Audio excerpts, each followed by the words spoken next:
What's up, everyone, and welcome back to the MMA Zone. Today, let's get started with Sean O'Malley eyeing future tough coaching role under one condition. The Ultimate Fighter has given fighters an opportunity not only to punch their ticket to the UFC, but also for coaches to show a different side of themselves that fans may not be familiar with.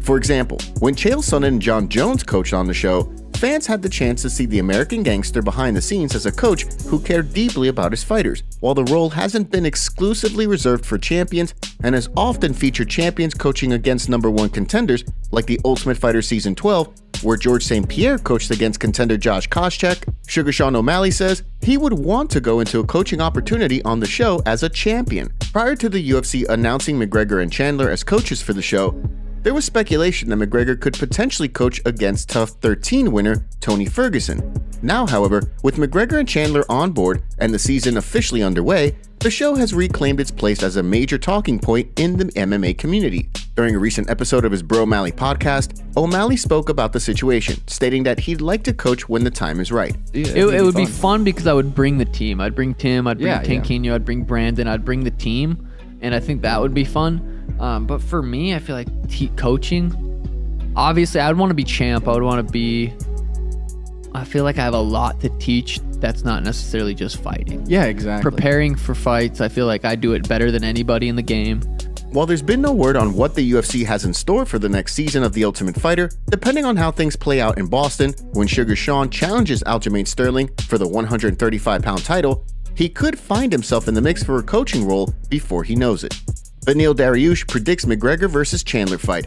So far, the outcome of a potential bout between Conor McGregor and Michael Chandler has continued to divide the MMA community. On one hand, many believe that McGregor's power and distance control will help him coast to a victory against Chandler the same way he did against Eddie Alvarez and Chad Mendes. On the other hand, many believe ring rust will play a significant role in the fight, with Chandler able to catch McGregor early on. According to Beneil Dariush, who fights Charles Oliveira at UFC 289 for the number one contender spot, Chandler has the tools to win, but he isn't sure that Iron Mike will utilize those tools. During a recent interview with MMA Junkie, the streaking contender weighed in on the fight, saying, "Because I think if he tries to go wild, I think Conor has the ability to take people out like that.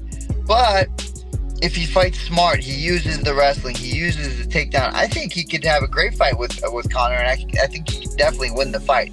I am leaning towards Conor right now, just because I do think he's got slick striking and his counters are very good."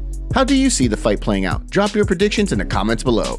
Alex Pereira opens up on airport run-in with Israel Adesanya. Recently, footage surfaced of UFC middleweight champion Israel Adesanya at the airport, just several spots ahead of longtime rival Alex Pereira. The footage came on the heels of Pereira making the journey down under to watch some rugby, where he met up with Tyson Fury. At the airport, both Adesanya and Pereira captured footage of the funny but awkward situation, as fans laughed at the irony. During a recent episode of MMA Fighting's Trocação Franca podcast for Portuguese-speaking fans, Pereira recounted the situation. "The rivalry will always exist. I'm fighting now. I have to have rivalry with the guy I'm fighting, you know? He's in there and he wants to kill me, and I want to do the same to him. How am I going to treat him? I have to be mean there." It's the same thing with Adesanya. For example, if I were to fight him again, we would have a rivalry. But now, why? With Pereira set to fight Jan Blachowicz next, it sounds as though the rivalry between he and Adesanya is in fact over and done with, for now at least, from his side. So far, there's been no word yet on who the last stylebender will compete against the next time he steps into the octagon. However, UFC President Dana White recently teased some big news when asked about the likelihood of the winner of the Whittaker vs. Duplessis fight making a quick turnaround and competing against Adesanya at UFC 293 in Sydney. The current theory among fans is that the UFC will have Adesanya compete against light heavyweight champion Jamal Hill at UFC 293. With the plan of having Adesanya and Pereira complete their trilogy at 205 pounds. Whether or not the stars align, only time will tell. Before we continue, make sure you give that like button some love, and be sure to subscribe to the MMA Zone for all of the latest news. Belal Muhammad rips Khamzat Chimaev. Belal Muhammad has been campaigning for a fight with Khamzat Chimaev for quite some time now. However, nothing has come to fruition. In fact, Chimaev has struggled to get any fight to come to fruition as of late. While UFC President Dana White says that personal problems are keeping the undefeated two-division contender out of the octagon, Chimaev has maintained that he's ready to book a fight now. At the same time, he and former welterweight champion Kamaru Usman have continued to trade verbal jabs back and forth in the hopes of finalizing a fight.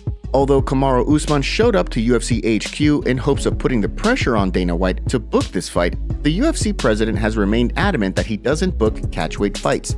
Despite that, the pair have continued to talk trash as if they have a fight scheduled. In addition, Chimaev went as far as to say that he's planning to fight Usman in Abu Dhabi. While there hasn't been any formal progress made on the bout, Belal Muhammad has now stated he thinks Chimaev is all talk. During a recent interview with the Schmo, he took aim at Chimaev.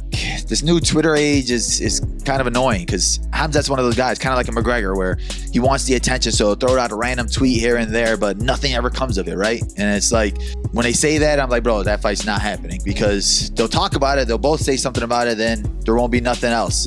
Do you think the fight winds up getting finalized?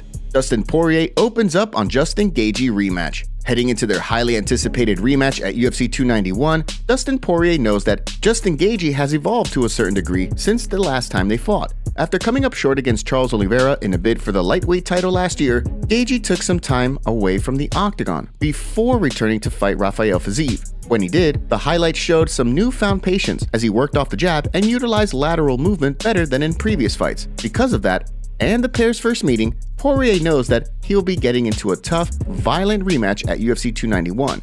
During a recent interview with MMA Junkie, he spoke about the fight, saying, "It's a very violent matchup. It's a very violent fight, and adversity will present itself again.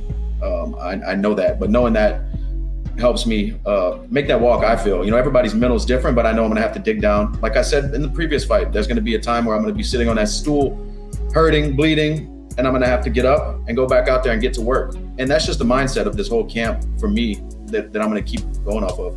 With the fight community split in regards to who they think gets the job done, we want to hear from you. How do you see the UFC 291 rematch playing out? Drop your predictions in the comment section below. UFC fighter suspended 2 years for USADA violation. Jose Enrique, who suffered the first defeat of his professional career back in 2022 on Dana White's Contender Series, has officially been handed a 2-year suspension from USADA as a result of a failed drug test. After losing on the show in 2022, he picked up a win under the Shuto Brazil banner back in February, and then subsequently signed with the UFC. According to a report from MMA Fighting, Enrique tested positive for 2 banned substances during an out-of-competition test. Thanks to his retroactive 2-year suspension, he will be eligible to return to action on March 8th, 2025. Whether or not he'll return with the UFC, only time will tell. Thanks so much for joining us today. What do you make of what's going on in the fight world? Make sure to like this video and subscribe to the channel to stay up to date on all the latest news from the MMA Zone. See you next time.